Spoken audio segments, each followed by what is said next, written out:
अगर मैं कर्क लग्न पे चलती हूँ तो कर्क लग्न के लोग जातक और जातिकाओं के लिए आप क्या बताना चाहेंगे सर? क्या वो भी उतनी ही लकी रहेंगे मिथुन लग्न वाले लोग थे? डिफरेंट है। ओके, तो मैं शेयर करता हूँ कर्क लगन, कैंसर लगन के लिए कि कैसा रहेगा। तो आपका कर्क लगन का चार्ट बनेगा रात में 12:01 पे, जनवरी 1, 2025। तो अगर हम यहाँ पे देखें कैंसर लगन के लिए चार्ट, जहां पे कि हम अगर ये देखें तो ये साल में केंद्र में कोई भी शुभ ग्रह नहीं है। पहला ऑब्जर्वेशन। हाँ, योग कारक मंगल आप बोलेंगे कि बैठा हुआ है, लेकिन वो भी नीच का है।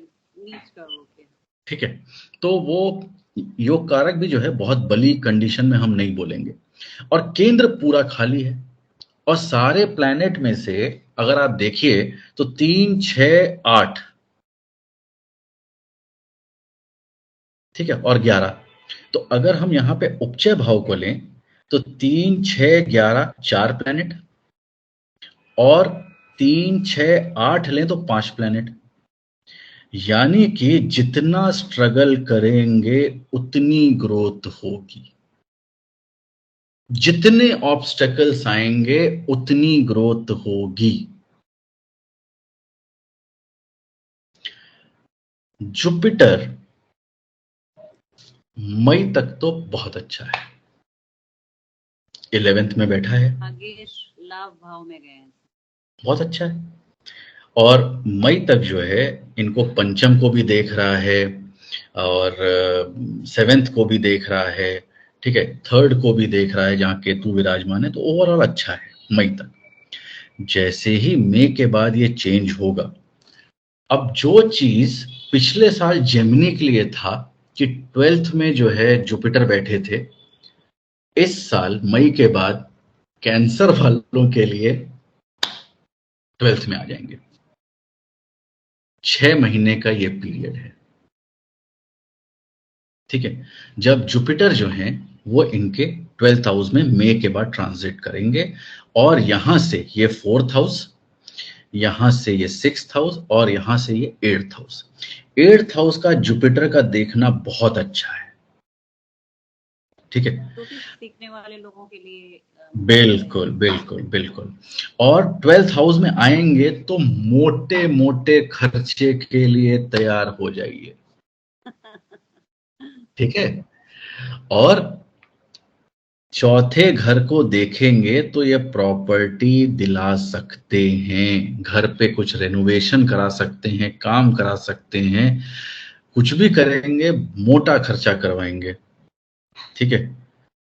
और छठे घर, शुभ कार्यों पे होंगे सर, या शुभ शुभ शुभ कार्य जुपिटर, नहीं नहीं नहीं, शुभ कार्य, सब गुड कार्य पे खर्चे होंगे, सारे ही शुभ कार्यों पे खर्चे होने वाले हैं, ठीक है। छठे को देखेंगे, ठीक है, तो थोड़ा सा सेहत को ध्यान रखना पड़ेगा, ठीक है, यहाँ पे आपको। और 8वीं को, हाँ, और 8वें को देखेंगे, ये बहुत अच्छा है क्योंकि 8th हाउस पे अमृत गिर गया। इसके साथ एक एडवांटेज और हो गया है, मार्च के बाद इनके जो शनि है, जो इसके लिए बिल्कुल अच्छे नहीं है, वो खिसक जाएगा 9th हाउस में। यानी 8th हाउस की जो पीड़ा बढ़ा रहे थे वो खिसक के चली गई 9th में। ये बहुत दूसरा अच्छा चीज हो गया, ठीक है। तो एक तो वो दृष्टि शुभ आ गई, ऊपर से एक मेलेफिक 8 से हट करके 9th में चला गया, ठीक है। अष्टम भाव को छोड़कर मेलेफिक अगर आपके त्रिकोण में जा रहे हैं, क्या ये अच्छी खबर है? मेलेफिक अष्टम से तो जा रहा है ना, उससे तो अच्छा ही है। 8th में मेलेफिक बैठे, उससे तो अच्छा है भाई 9th में चले जाओ, ठीक है।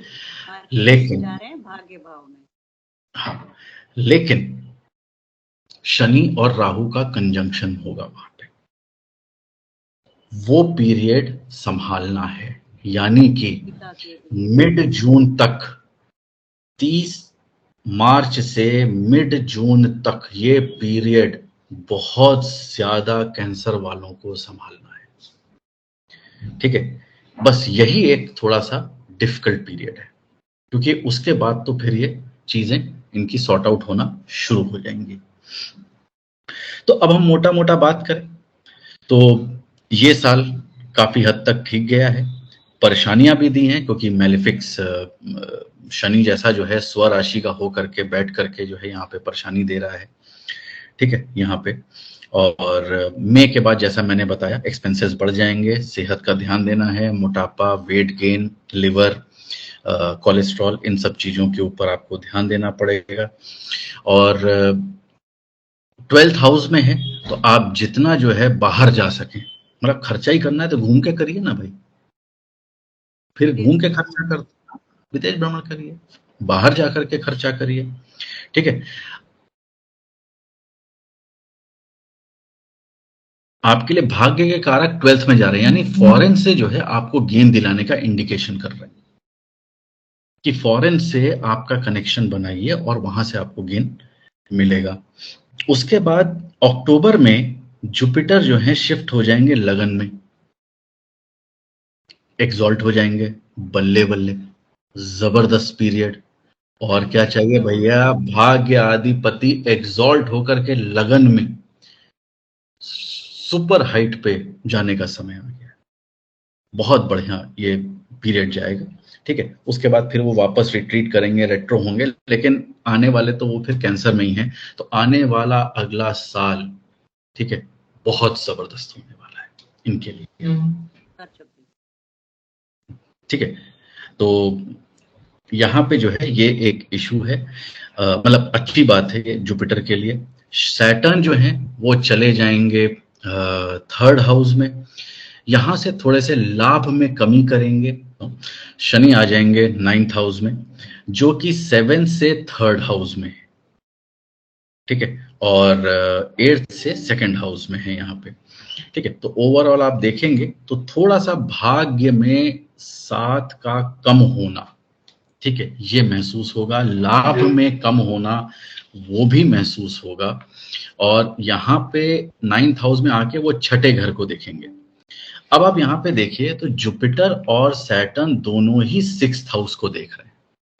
छठा घर सर्विस का है, षड रिपुओं का है, यानी कि आपको प्रिकॉशन लेना है, किसी भी तरीके के एनिमिटी में, कोर्ट केस में, बीमारी में, इन सब चीजों से अवॉइड करके आपको रहना है, क्योंकि छठा घर एक्टिवेट हो रहा है।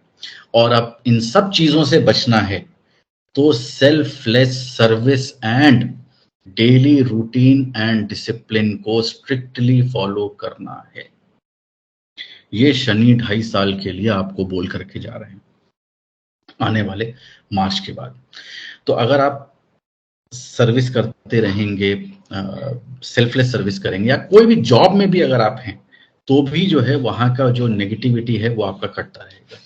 तो मैं किसी को भी, सबको बोलूंगा कि ये 2.5 साल अगर कोई जॉब में है, कुछ तकलीफ भी आ रही है, तो भी वो जॉब में जल्दबाजी में आ करके रिजाइन करके घर पे ना बैठे, आपकी सेहत को परेशानी आएगी। तो ये चीज जो है सबके लिए है कि प्लैनेट ऐसे ही फंसाते हैं, वो ऐसी जगह पे फंसाएंगे कि ना आप इधर के रहें ना उधर के रहें, लेकिन सहजता से डिसीजन लें, जल्दबाजी में ना करें, जहां तक हो सके एट रैंडम में रिजाइन ना करें। हाँ, दूसरी जॉब मिल जाए तब भले ही जो है वो करें, लेकिन सर्विस कंटिन्यू रखें। वो मेरा एक संदेश कैंसर लगन वालों के लिए बनेगा। केंद्र पूरा खाली है, कोई भी बेनिफिट नहीं है, ठीक है, तो ये कहीं ना कहीं जो है बहुत स्ट्रॉन्ग सपोर्ट नहीं दिखता है कि भाग्य का साथ या केंद्र का साथ या त्रिकोण का साथ आपको मिल जाए, तो वैसा नहीं होगा। बहुत ही एक न्यूट्रल सा एक सिचुएशन आपके लिए क्रिएट होगा। अक्टूबर के बाद जाकर के आपको जो मेहनत आप कर रहे हैं उसका फल देखने को मिलेगा। राहु 8th में आ जाएंगे, राहु का 8th में आना अच्छा नहीं मानते हैं, केतु का दूसरे में जाना अच्छा नहीं मानते हैं। तो ये घर से दूरी कर देंगे, धन में थोड़ा कमी कर देंगे, पैसे का नुकसान करा सकते हैं, अनवांटेड खर्चे करवा सकते हैं। ठीक है, कोई मैरिड है तो सास ससुराल में थोड़ा सा डिफरेंसेस ला सकते हैं। स्पाउस की फैमिली में, स्पाउस की स्पीच में जो है थोड़ा सा चेंजेस ला सकते हैं। तो ये सारी चीजें जो है यहाँ पे 2/12 का एक्सेस जो एक्टिवेट होगा उसको देखने के लिए हो रहा है। चंद्रमा छठे में है तो ये भी इंडिकेट कर रहा है कि भाई सर्विस ओरिएंटेड ही रहिएगा। वैसे चंद्रमा बहुत जल्दी जल्दी घूमते हैं, लेकिन फिर भी इस सिचुएशन को पकड़ेंगे तो वो यही कह रहे हैं। और चंद्रमा जो है फर्स्ट के लॉर्ड, सेकंड के लॉर्ड के साथ छठे में बैठे हैं। ठीक है, यानी अर्थ त्रिकोण का जो एक कनेक्शन है 2 और 6 का वो बन रहा है। तो पैसे के एंगल से शायद इतना नुकसान ना हो, लेकिन ओवरऑल जो है सेहत के एंगल से थोड़ा सा देखने की जरूरत डेफिनेटली पड़ेगी। गणेश और मार्केश की युति है सर। इतना ज्यादा कुछ महत्व देने की जरूरत नहीं है कि वो मार्केश है कि नहीं है। ठीक है, शनि जो है अगर आप देखेंगे जब वो 9th हाउस में आएंगे, ठीक है, तो पहला सबसे प्रबल उपचय भाव 11th उसको देख रहे हैं, दूसरा उपचय भाव तीसरा उसको देख रहे हैं, फिर जो नेक्स्ट उपचय भाव है छठा उसको भी देख रहे हैं। यानी कि आपके मेहनत और आपकी ग्रोथ डायरेक्टली प्रोपोर्शनल है इस बार। जितनी आपकी मेहनत, डिसिप्लिन, सेल्फलेस सर्विस, उतना आप आगे जाकर के ग्रोथ पाएंगे। और शनि क्या है, जूता घिसा के ही काम करवाता है। तो ये साल आप समझ लीजिए मेहनत का साल है। आपको सक्सेस मिलेगी, आपको ग्रोथ भी मिलेगी, आपको ओवरऑल ग्रोथ भी होगा। हाँ, लेकिन वो ग्रोथ एकदम से नहीं कि आपको विजिबल हो, धीरे धीरे धीरे धीरे धीरे धीरे, और फिर अक्टूबर के बाद जाके मालूम पड़ेगा कि हाँ शनि ने मेहनत करवाने के बाद कहाँ से कहाँ पहुंचा दिया। तो वो वैसा होगा। तो ओवरऑल जो है फूड की थोड़ी सी प्रॉब्लम, समस्या आ सकती है खाने पीने की। तो ये एक, हाँ जी, और घर से दूर में जाएंगे तो थोड़ा वंचित करेंगे। हाँ हाँ जी जी जी जी। और घर से बाहर से आपको दूरी बनानी पड़ेगी। घर से दूर रहने का भी शायद योग बन जाए, बाहर घूमने का, दूर रहने का एक योग बने आपका। तो ये सारी चीजें इस साल रहेंगी। ओवरऑल बढ़िया है, कोई परेशानी नहीं है। भाग्य के सपोर्ट मत बैठिएगा, खुद मेहनत करनी है, खुद ग्रोथ करना है, ग्रोथ मिलेगी, यही मूल इसका तंत्र है। और सर्विस, जो भी काम कर रहे हैं आप, चाहे बिजनेस में है चाहे सर्विस में है, वो करते रहिए, वो मत छोड़िए।